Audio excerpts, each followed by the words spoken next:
Everyone, and welcome to our Monday, July 12th edition of Track Announcer's Notebook.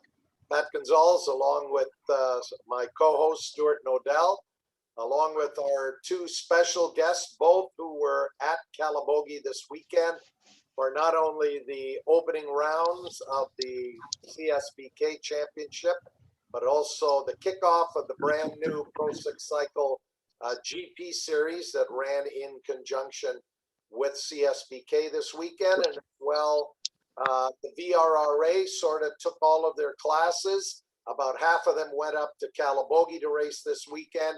And the other classes, periods 1, 2, 3, they were with me at Shannonville Motorsport Park for the opening round of the Super Series. So lots of racing to cover. But first up, we're going to get to Nodell's notes, and then we'll get to our two special guests, Jake Leclair and Pat Barnes. Stuart? Yeah, thanks, Pat. Just want to thank the guys for joining us tonight. And hopefully anybody who's with us will hop on the Q&A if they've got any questions or comments about the weekend. But I guess we'll start off with CSBK, Pat. The big winner was Alex Dumas, who won both Superbike rounds in his first race at a Canadian National Series. Amazing. I know on last week's preview show, many of us gave us our top three, and Stuart, both you and I are looking like geniuses because we said, in no particular order, Jordan Zoke, along with Alex Dumas and Ben Young, and sure enough, those were the three riders in the same order for both of those Superbike races on Sunday.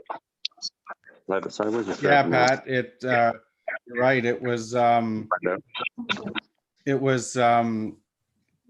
three guys were really competitive. They were all in the 202 range, and Alex Dumas, I believe, set a lap record earlier in the weekend. So I know it had been some time. Well, I guess last year there was a CSBK race there, but before that, I think the lap record was set by Jody Christie in 2015.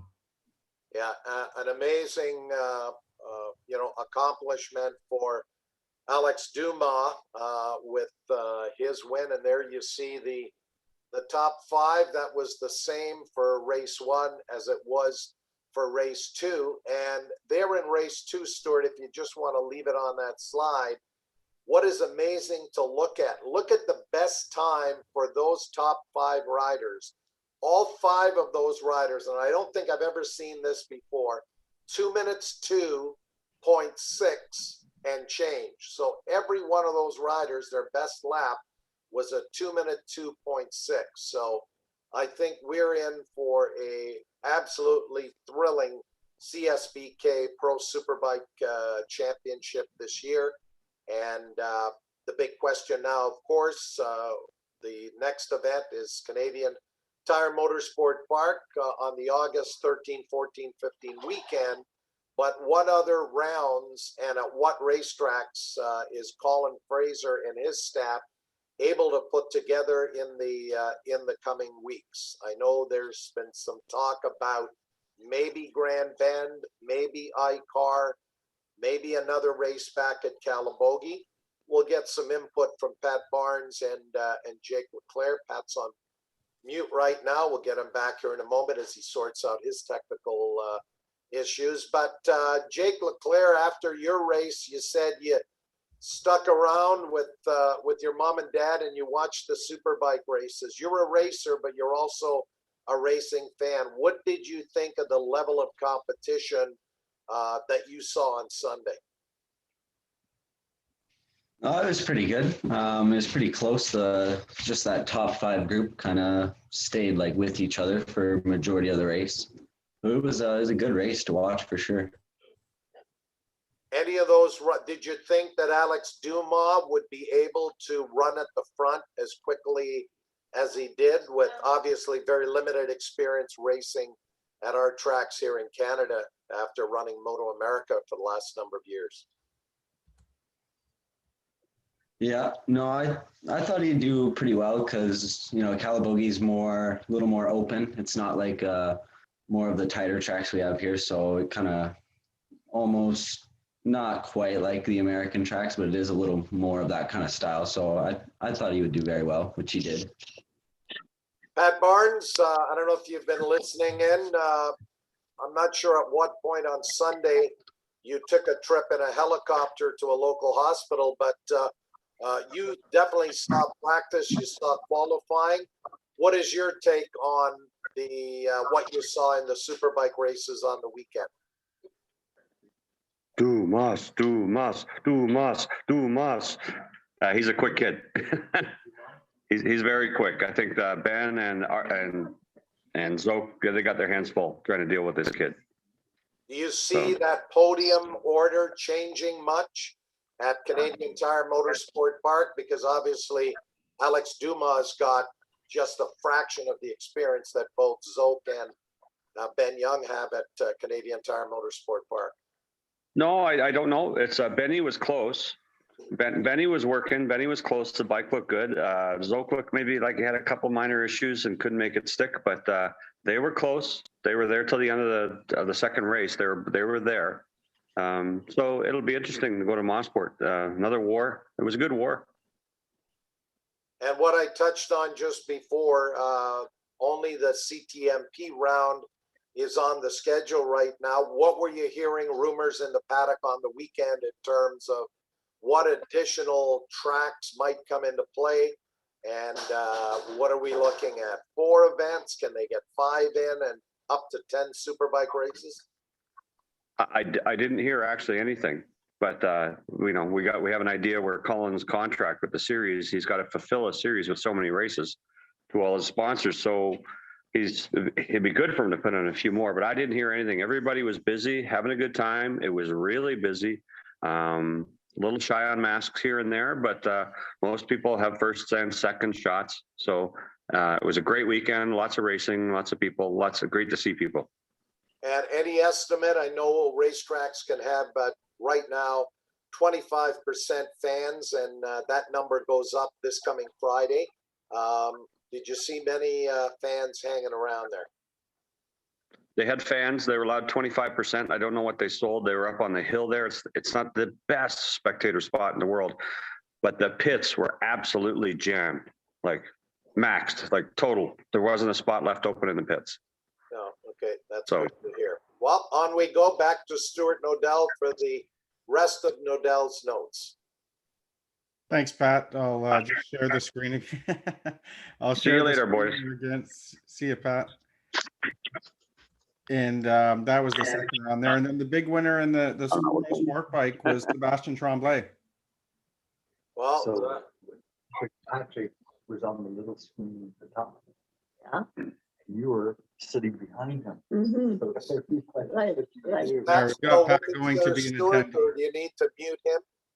I think put him to an attendee. Okay, all right, okay. Pat is gone. So Jake Leclair, you would have much preferred to see Jake Leclair holding that checkered flag, but you put in a great ride to finish 4th behind Sebastian Tremblay. There you can see his best lap time at 2:04.909. As we said, he went even faster in the Superbike race. And then fellow Quebec rider Philippe Massé out of Saint-Hyacinthe in 2nd, and Christian Allard finishing 3rd, all on Kawasaki's. And all 3 of those riders with far more Calabogie experience than you. How tough was it with the limited practice? I don't think you'd ever been to that racetrack before. How tough was it learning that very long track with all of those corners? It honestly wasn't as bad as everyone made it sound like it was going to be. You know, when people are talking about Calabogie, they make it sound like it's going to be just kind of almost like rocket science. I had all day Friday night as well, and by the second or third session, I was pretty familiar with it. At that point, it was just kind of just figuring out lines and just gaining kind of a flow around it and a little bit of confidence. It's been well over a year since you ran. You elected to sit out the series last year. What was last year like for a guy who was supposed to start his pro rookie season, and it comes over a year later? How tough Um, was that for I you? don't know. It kind of sucked, honestly. Did a couple track days, one regional round. That's about it. There wasn't much going on. Just rode dirt bikes. That's about it. So it was kind of not so much frustrating, just a little more disappointing than anything. And what about your younger brother? What's he doing this year? I know that Ben did a bunch of motocross races and did very well last year. Is he going to be back on the pavement, or is he doing motocross this year? Yeah, he's pretty committed with the motocross. He rides every day, 20-minute motos.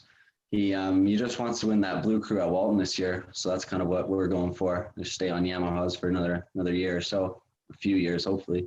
Okay, so you're representing the Leclair family on pavement, and he's doing it on dirt. Yeah, pretty much. He might hopefully if we can get a bike for him, he's gonna come out and do some road races. Like he still wants to. So could we see him at Canadian Tire Motorsport Park in August? Not at CTMP, no. He's Walton Transcans that week, so he's gonna be there for the week. Right, that's on the same weekend as Walton is. They always seem to conflict. Jake, you got familiar with the racetrack, as you said, did a lot of practice on Friday, and then going into that qualifying session, where did you think you could qualify? I think you ended up 7th. Were you disappointed with that effort?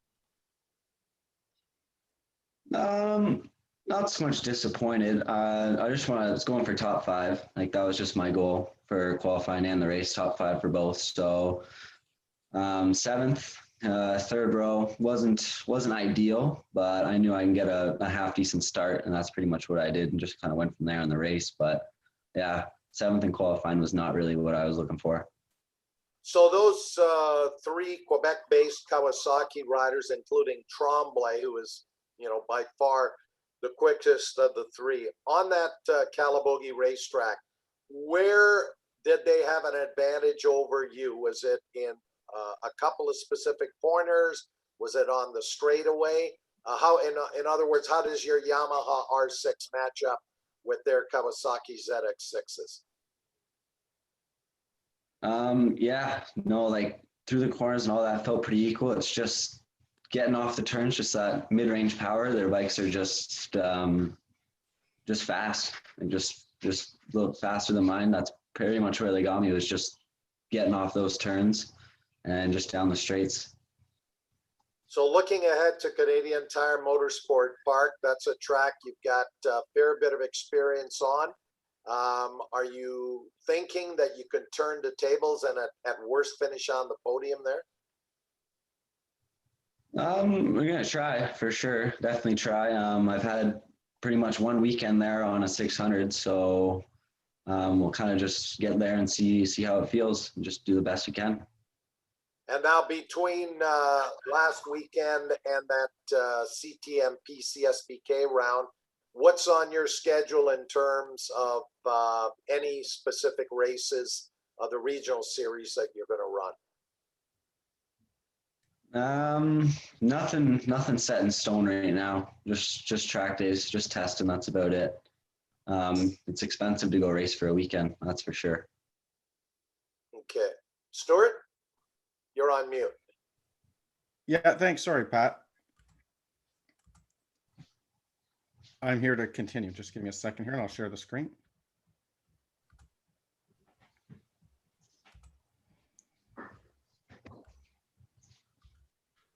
And then at the SOAR this past weekend, Pat, they had mixed weather conditions. I know Sunday for sure it was wet. I think most of Saturday had some drizzle and so forth.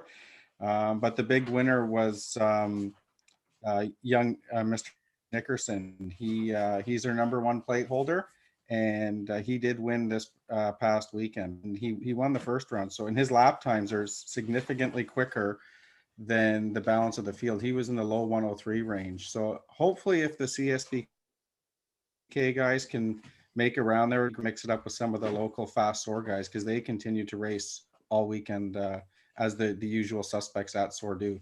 So Nickerson sounded like he dominated all of the big bike classes. There you see,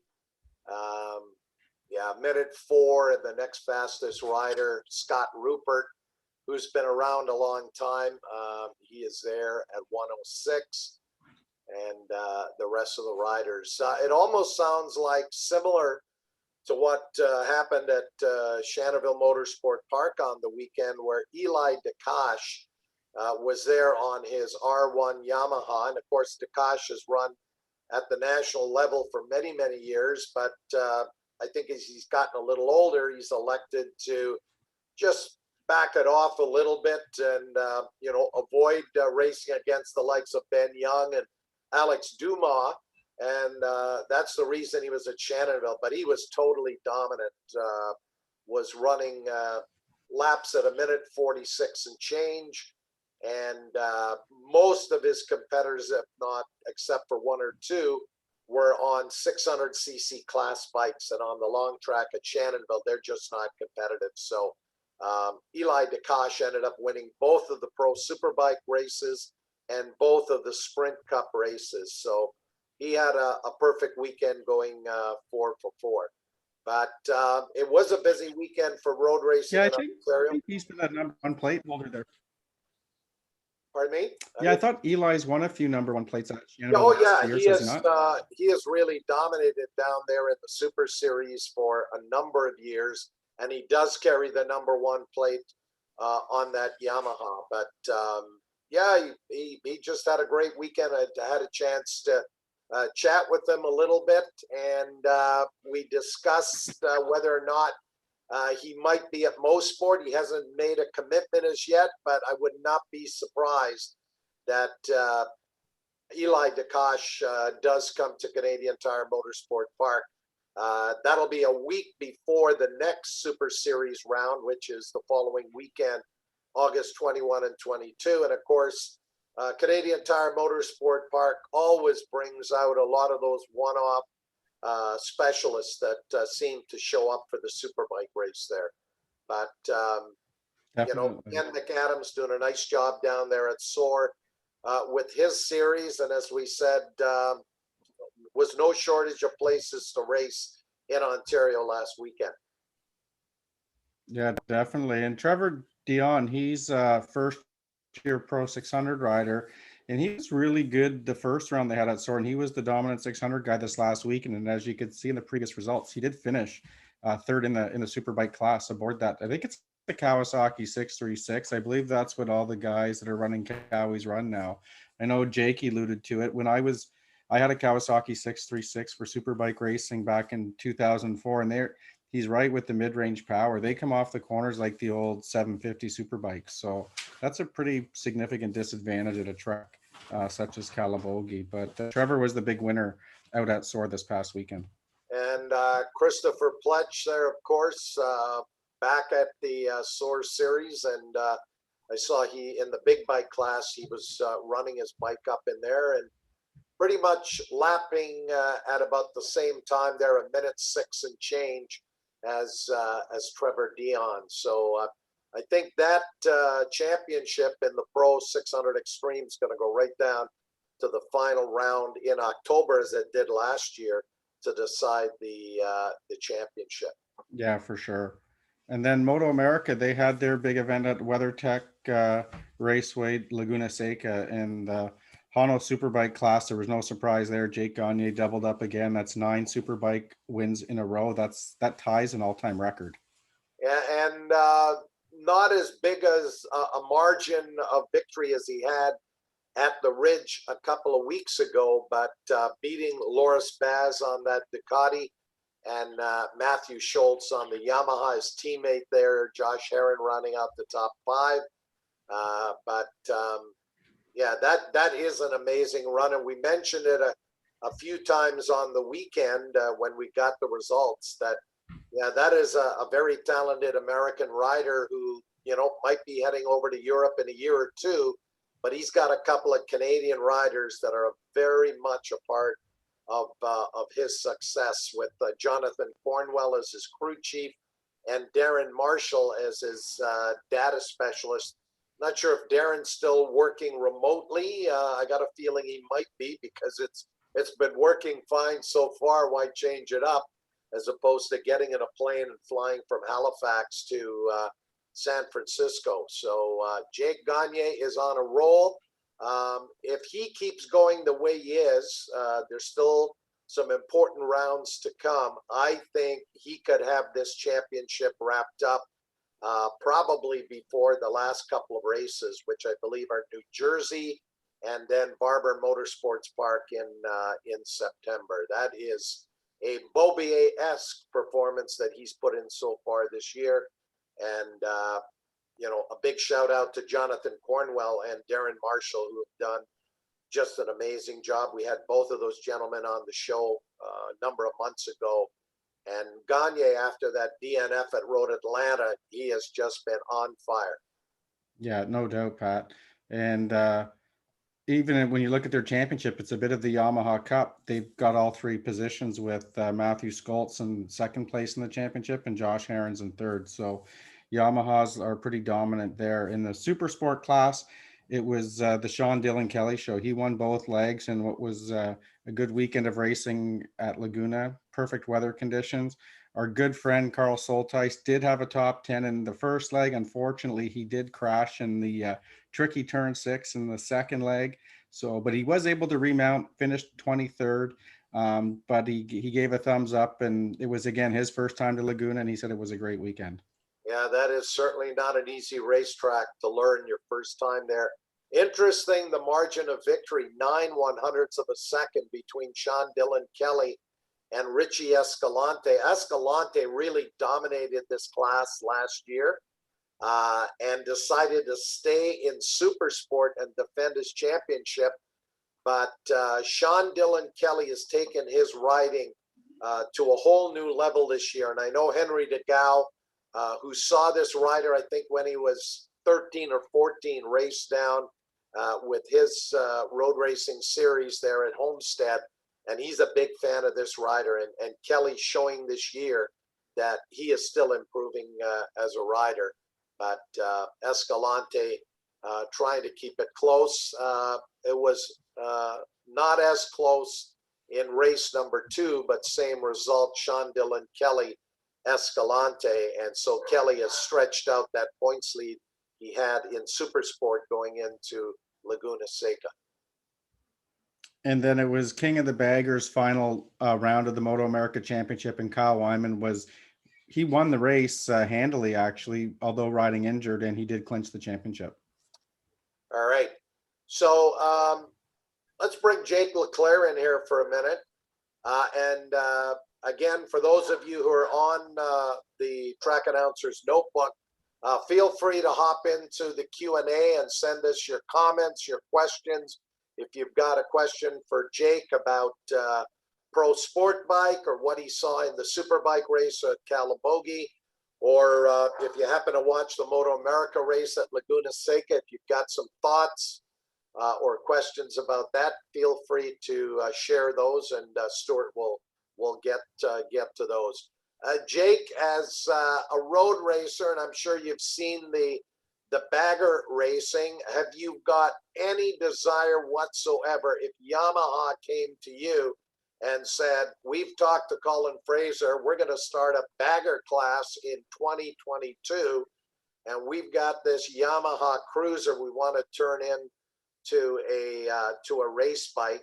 Is that something you'd do, or are you too much of a purist? I don't know. That's a tough one. I have to test it out and just kind of go from there. It'd definitely be something though. It'd be neat. That's for sure. That's for sure. All right, we'll come back to you with a couple of other questions on that a little bit later on. Stuart, back to Nodell's notes. Thanks, Pat. I'll get to we're almost done here, Pat, so I'll try and wrap it up here. Actually, the other good race, Darren James, he raced in the twin sports class this weekend as well. And he had a strong finish in 9th, although he did go through some difficult technical challenges throughout the weekend, but he was able to make the qualifying in the race and he did finish in the top 10. So I think that was a great run for Darren. Hopefully he continues to have a strong season down in Moto America. Maybe we'll see him at CTMP. Yeah, he might be there on his Yamaha. And of course, he's been sort of running a little bit in Moto America this year. But of course, he's busy back in Vancouver running Dealey, Harley Davidson, and all the other business dealings that he has. But good to see Darren back out there and putting in a top 10. I think other than the race director at Moto America, Rick Hobbs, I think he might have been the only other Canadian there, along with Jonathan Cornwell. Although I'm sure some really avid race fans from Canada would have flown to California and caught the race on the weekend. But I think we'll see Darren run a few more of those Moto America Twins races this year before the season wraps up. And it sounds, and just to wrap it up here quick, Pat, the race of the weekend, I actually watched it yesterday, was the Stock 1000 race won by Chris Alexander, and who's Richie Alexander's nephew on the Kawasaki. And that race was led for about the first third by Ashton Yates on the Honda. It was an exceptional race. The top 5 guys, you could have covered them with a blanket, but Corey Alexander, did win the race. And Andrew Lee finished second aboard a second Kawasaki. So it was a good weekend all around at Laguna. So it sounds like Andrew Lee has found a ride, or I'm not sure if that's his own bike. Maybe we'll look at having Carl Soltis on the show here in a couple of weeks before the next Moto America round to fill us in on exactly what happened there. And now you can get into it with Jake.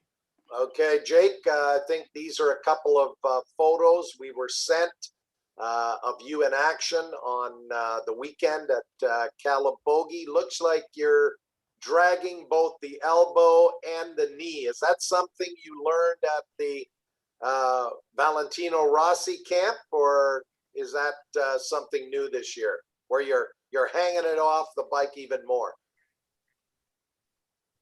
No, I've been doing that all along. Kind of just the way my dad kind of taught me to ride from when we first started road racing a few years ago now, and it's just kind of it just felt natural per se. But yeah, no, definitely at the Rossi school, it was definitely kind of just watching videos and riding with some of the guys at Misano. It definitely just made more sense, we'll say. Indeed. So obviously you want to do some big things in pro sport bike. Have you thought ahead in terms of, I'm going to do this year in pro sport bike, maybe another year in pro sport bike, and is there a super bike ride in your future? Have you talked to Yamaha at all? I mean, they've got Tommy Cassis, who is a fine young rider, got in a couple of 5th place finishes on the weekend.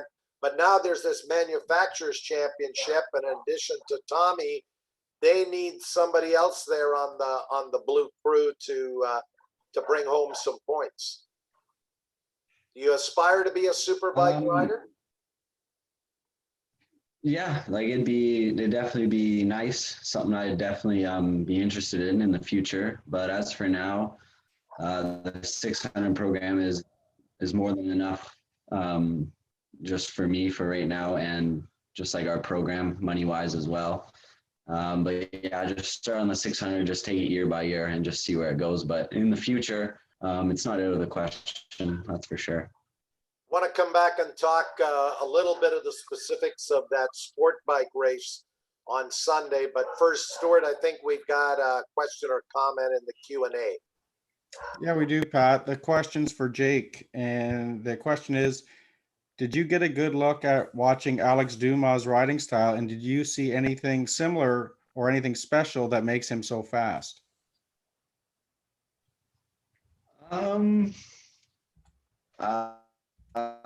Nothing too specific. I think just experience, just time on that bike, because he raced it last year in Moto America, so he knows it pretty well.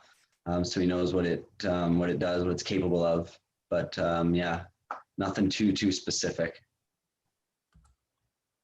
Okay, Jake, one question before we get into the specifics of the race. In learning the track at Calabogie on Friday, did you do that all on your own, or did you have a rider who knows his way around that racetrack, who was able to maybe go out with you and give you some pointers?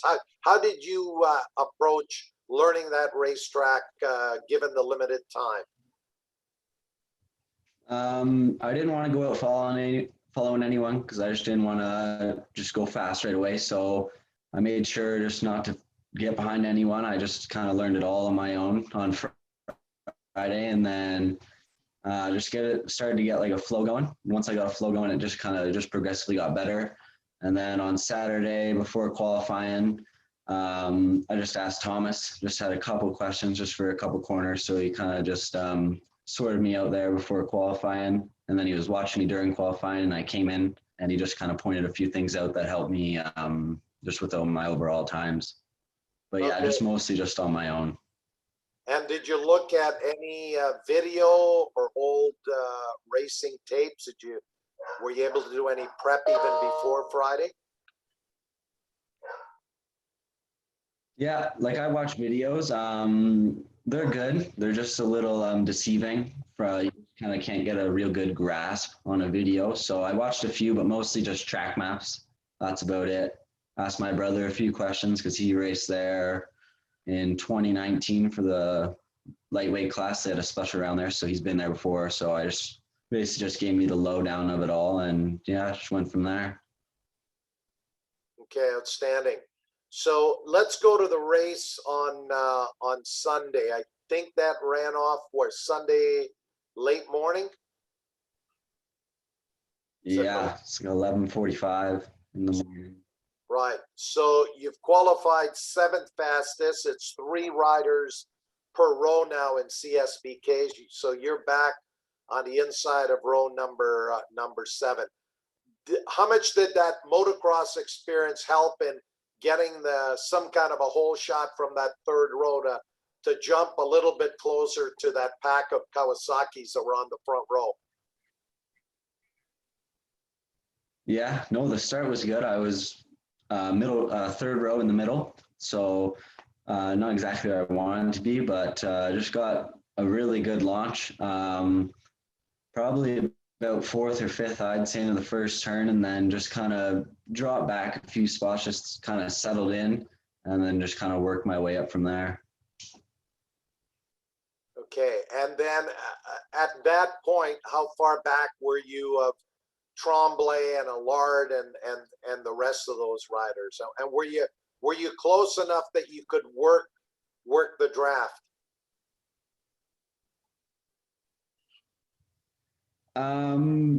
Yeah, so when I was in 5th going for 4th on Vincent, I drafted past him and then kind of just started to break away from him, started to get a gap. I don't think I was really closing in on the top 3, but I could see 3rd. He wasn't quite out of eyesight, so I just saw him pretty much the whole race and was just trying to just consistent laps, just get closer to him. But the race was only 8 laps, so there wasn't too much time to do anything really. Indeed. And did you ever give any thoughts just for the additional track time to also enter into the superbike class, or did you just want to focus on the pro sport bike class? Would have been nice, but yeah, just the cost, honestly. Like it just would have been almost double to do another class, and I can't swing that right now. So just the one class for now. Sounds like if there's a potential sponsor who's on the broadcast tonight, Jake Leclair could certainly use some additional sponsorship, maybe to look at entering some of those superbike races. Definitely the additional track time. Now, the practice at Calabogie was combined sport bike and superbike, but I'm guessing that at Canadian Tire Motorsport Park, given probably an even larger grid, it's going to be split practice sessions. So if you can go into some of those other classes, your track time on the weekend's definitely going to go up quite a bit. Again, if you're with us, we'd love to hear from you, a question, a comment, some racing you saw on the weekend. If you're on there, either from SOAR, a particular performance you liked. I'm going to talk a little bit about the Super Series and its opening run on the weekend as well. When we were there, I know Nathan Naslin was at Shannonville. Also, George Persicelli from Snow City Cycle Marine was there, looking at Scott Zolas, their longtime mechanic, who's decided to go road racing, and they were out to cheer him on. So it was a good weekend at Shannonville, as it looks like it was at SOAR at Grand Bend, and of course a great weekend at Calabogie, the kickoff of CSBK, as well as the brand new Pro 6 Cycle GP series. So do hop on the Q&A, send us your comment, your questions, something you like, and maybe if you got a prediction for the second round coming up in a few weeks, a rider who maybe is going to go even better once they get to Canadian Tire Motorsport Park. So Jake, you pick off a few positions, you're sitting there in fourth. At what point do you decide that I've got a solid fourth place position here, I'm going to come out of this opening round at a track I've never been to before, and I'm going to one of my favorite tracks at Canadian Tire Motorsport Park. If I really try to push it and catch these guys, I could put it on the ground. Where's the fine line between going as fast as you can and starting to take risks where you could throw it all away? Is that a thought process that you had at any point in that race? It's always kind of there. Just feel what the bike's doing. It felt pretty good all race. Wasn't until like the last few corners that it was just like, just make it around these last few. But the whole race, it was pretty much not like, hanging it all out, but definitely pushing, trying to just catch that top three and just see if there was a chance. But yeah, like I said, just ran out of time really. That's all that really happened. It was kind of unfortunate, but yeah. Yeah, and at the end of the race, did Tommy Cassis say anything to you? Because you're sort of following in his footsteps in terms of racing for Yamaha Motor Canada and the Blue Crew. Yeah, we always talk pretty much after his race was just after mine, so he was kind of, I guess, just warming up, getting in the zone. But at the end of the day, we kind of just talked about it a little bit, each other's races, and yeah, it's pretty good that way. So what did he say to you, and what did you say to him? No, just good job. He looked pretty good all race. He did have a couple minor issues that were just kind of holding him back, but yeah, we just talked about just a little bit of everything. Yeah, and what did he say to you about your ride? Just look good. Yeah, just started just a couple rows back too far. That's about it. So you think if you had have maybe qualified even on that second row, that you had the pace to go and run with the Kawasaki riders there, the Shaker, Sebastian Tremblay, Allard, and Massey? There would have been tough. There would have been a chance though if I just tried to stick with them just off the turns. Like I said, their bikes are just that much faster, just getting off the turns and that mid-range power. So it would have been tough, but I wouldn't have ruled it out fully. If I got behind them, just followed them, might have had a chance. All right, Stuart, I think we've got a couple of questions there. And again, feel free to hop on the Q&A, send us your question, your comment about what happened this past weekend at Calabogie or Shannonville or SOAR, or even the Moto America event, or whatever's on your mind tonight here. We'll get Stuart to cover your question and get it in here before we wrap up at 9 o'clock. Stuart? Yeah, thanks, Pat. There's a couple here in the Q&A. And the first is a question if McBride will be doing his usual track days on the Fridays leading up to the Most Sport weekend. And do we know of any secret entry points in case we have to sneak into Ontario to attend that race? I think I can't think if Pete and Carol are near Port Huron, but they could swim across the St. Clair River, I think, can't they? Well, we're Pete and Carol. I think you've got some options. First of all, yes, Riders' Choice will have their track day at Canadian Tire Motorsport Park. I believe Pro 6 has got some track days earlier in the week, and I think if you're interested or if anybody's on the webcast tonight, you can check with Pro 6 and check with Riders' Choice, and they'll be able to tell you whether or not there's any room at all. From what I'm hearing, just about every track day or rider training is pretty much totally booked up and jammed. And in fact, on the weekend at Shannonville, when the Super Series was going on their skid pad, Learning Curves had a capacity crowd out for their motorcycle training program. So things continue to really move forward at a fever's pitch with anything motorcycling. And Pete and Carol, if the border's not open, you can drive across. I'm sure you can get a couple of inexpensive flights into either Billy Bishop Airport here in downtown Toronto or at Pearson. And Pat Barnes and I will make arrangements for limo service to your hotel and out to the racetrack. How's that for an offer? Stuart, what's our other question? The next one, I'll just add to that quickly because I know we were going to go visit my in-laws in Charleston, South Carolina, and you can actually catch a helicopter ride out of the Buffalo airport. They'll bring you into St. Catharines and vice versa. I think it's about $500 a person, then they'll tow your car across. They're both vaccinated. I know they've told us, so there's no quarantine required. So there is a way if there's a will.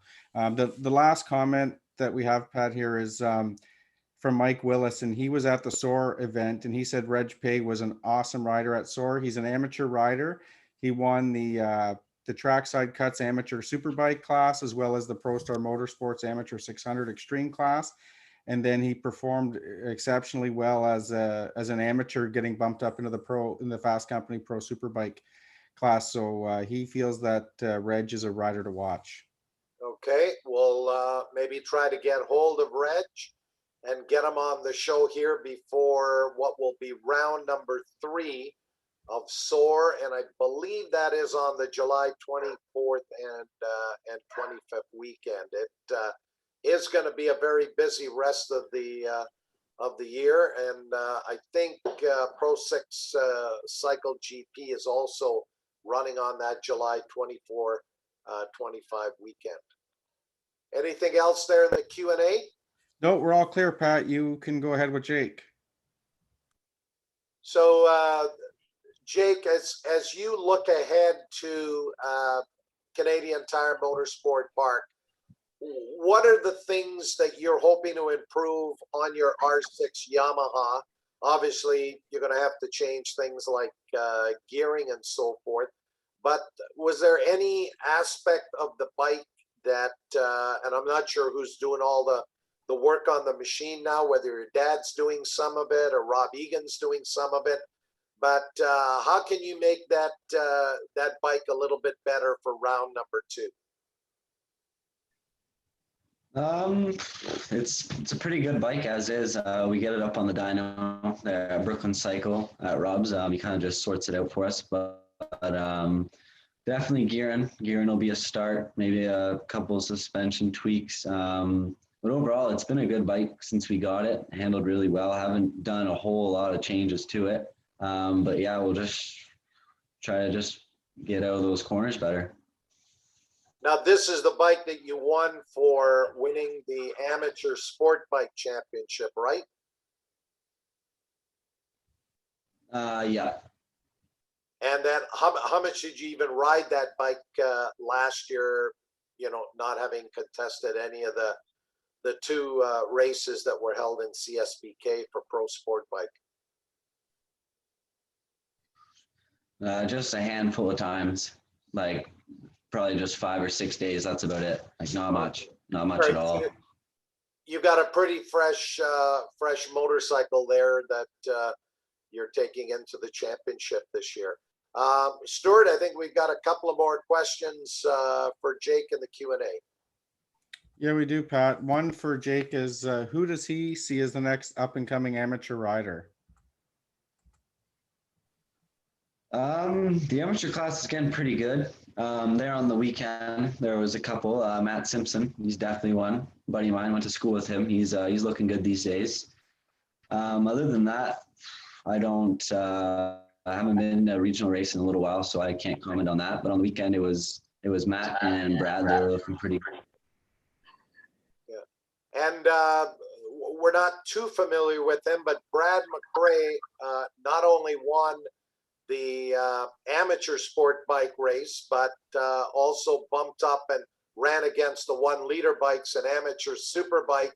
And I believe he ended up finishing 4th or something like that. He was right up there behind a bunch of 1 liter bikes. What is his background?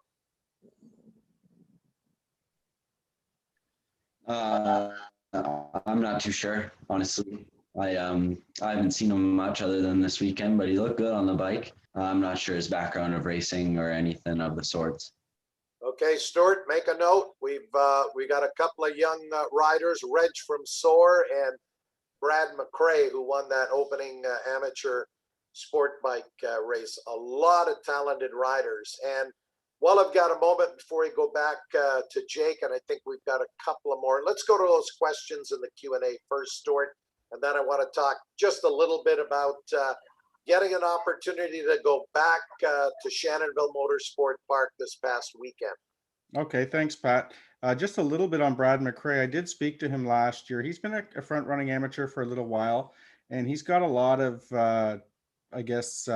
mentorship from Jeff Williams. So he's from out that way, and he actually is a helicopter pilot. So he's a pretty interesting guy.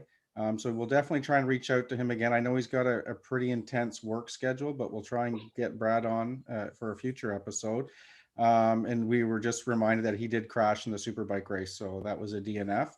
And Nathan Naslin was just reminding us that to extend on to what Pete Swedish had asked about the track days at most, Pro 6 has Monday, Tuesday, Wednesday, and Thursday is the rider choice track day. Friday is the CSBK event official starting point. So that's the schedule for Pete and Carol to hopefully they'll be able to cross the border and come up and join us.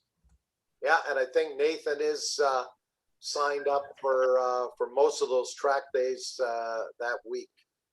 Very interesting. And that's it in the Q&A. So you guys can continue, Pat. So Jake, as you were coming up the ranks, going right back to the start of this ladder system within CSBK in lightweight sport bike, at that point when you're going to the nationals, compare for me, if you will, what's going on with you. And then as you move up now into the pro ranks, what is the level of pressure and expectations that you feel from, your sponsors, your manufacturer, or even the expectation that you have on yourself? I probably put the most expectations on myself. It's just kind of rookie of the year would be nice. That's pretty much just what we're gunning for right now. But there's no real pressure from anyone around me. It's just kind of just go and just do the best you can. For me, it's just sort of having fun. As soon as it's not really fun anymore, there's just like, it's just not really worth doing it anymore. So just keep it fun, really. As long as it's fun, keep doing it as long as I can. Indeed. And then for Ben, because Ben showed just as much talent and speed, and you guys won back-to-back lightweight sport bike championships. Did the road racing, or does he love motocross more than he loves road racing? And that's why last year when you guys decided not to run a very abbreviated CSBK schedule, he went back to motocross and started winning races and running in the top 3 right away. Yeah, no, well, we raced motocross for like 11 years. So we were every weekend for those 11 years. So we've ridden plenty of dirt bikes, been to a bunch of different races throughout the States and Canada. So for him going back, it was just like just taking a couple years off and just kind of right back into the kind of the thick of things for him. So yeah, no, he did well in the road racing too. So we'll see if he comes out and does a few rounds. It should be good. Should be a good amateur sport bike race. Well, it'd be great to have the Leclair brothers both back on track at Canadian Tire Motorsport Park there in the middle of August. Stuart, I think we may have one additional comment or question there. Yeah, I've got a couple here, Pat. One is Nathan Naslin was saying just that it was great to be back at a racetrack this past weekend. He too, like you, was at Shannonville for both Saturday and Sunday's races. He would, just like you had said to me earlier, Pat, he would love to see race and CSBK bring a national round to Shannonville. In light of the competitiveness of it this year, it does seem strange to not have a traditional Shannonville national at some point on the calendar. And he said it was great hearing you back in the announcer's booth. So all in all, great, very kind words from Nathan. The one thing I was going to mention to Jake is I know he and his brother are heavily involved in a bunch of different riding schools. I actually took my son earlier this year to the trail tours out near the Ganaraska Forest just to ride some Honda dirt bikes. And Ben or Jake, neither of them were there that day, but I know they both instruct there and at Tony Sharpless's mini superbike school, and just wanted to get some insight onto how that's going and if he's having a lot of fun enjoying doing that kind of riding. Yeah, no, it's been pretty good this year. I guess just with COVID, the last year, no one's really done anything. So both at trail tours and has been busy. Just a constant, steady stream of people. And Tony's getting a lot of interest in her supersonic road race school. So that's always good to see her. And Jake, I think Stuart had a chance to ride the O'Valley. Riding one of those just to be on a bike, does that help you, even though you're riding a much bigger, much more powerful bike in the R6 when you get on that smaller O'Valley? Is it still all about just seat time and riding the motorcycle? Yeah, it's the O'Valleys are a lot, pretty much just the same setup as a sport bike. So any seat time is really good. So yeah, I think you can't go wrong with riding those. I don't think you could overdo it really. So yeah, any seat time's good really. Jake, earlier when we had Pat Barnes on, we asked him about what he might have heard in terms of additional CSBK rounds. Did you hear anything from anybody, any speculation as to where the additional CSBK rounds may be held? Not really. There wasn't much talk about it on the weekend, unfortunately, because it would be nice to know kind of a little bit in advance to kind of get things set up, time off work, this and that. But I guess we'll just have to see what happens. I'm probably going back to Calabogie if I had to guess. Pro 6 seems to like it there, so we'll probably end up going back there at some point. It'd be nice to get back to Shannonville, but now we'll see. We'll see what happens. Yeah, there are just a lot of potentials and possibilities. I know there's been some discussion with the people at Grand Bend whether or not CSBK can work with SWORD to accommodate, if not all of the classes, some of the classes there. Now that the Quebec-Ontario border is open to non-essential travel, possibly around at ICAR. And again, none of this is official. This is all conjecture, speculation. I think you're right. There likely will be, and again, nothing official, another round back at Calabogie. And, if things can somehow come together, absolutely would love to see a round back at Shannonville Motorsport Park that was a fixture on the schedule for many, many years. They have started to make some of the improvements at the racetrack. The paddock, a good portion of it has been paved. The public address system has been upgraded, and it's really unfortunate as it sits right now. There is not a CSBK national round at Shannonville Motorsport Park. As those of you who join us most Monday nights on the show, I had the opportunity to announce the 3 rounds of the Super Series. I was asked to do that, and Shannonville will always have a special place in my heart. I mean, I started at Mosport Canadian Tire Motorsport Park in '73, but it was in 1976 that the late John Nelson called me and said, we're doing a motorcycle road race in October, and we need an announcer. And at that point, all they had was essentially the racetrack built and a pit road, and I think there was a pit wall, but no pits, no tower, nothing. And I announced that very first race from the back of a big old yellow school bus with speakers on it. And I think anybody who was there for that very first road race in October of 1976 will fondly remember that weekend, because it was the start of what would be, for decades, really the home of Canadian motorcycle racing. And so many of the incredibly talented riders that learned their craft and raced there at Shannonville Motorsport Park. That in the early beginnings was Nelson International Raceway. So it was great to go back there this weekend and call the races.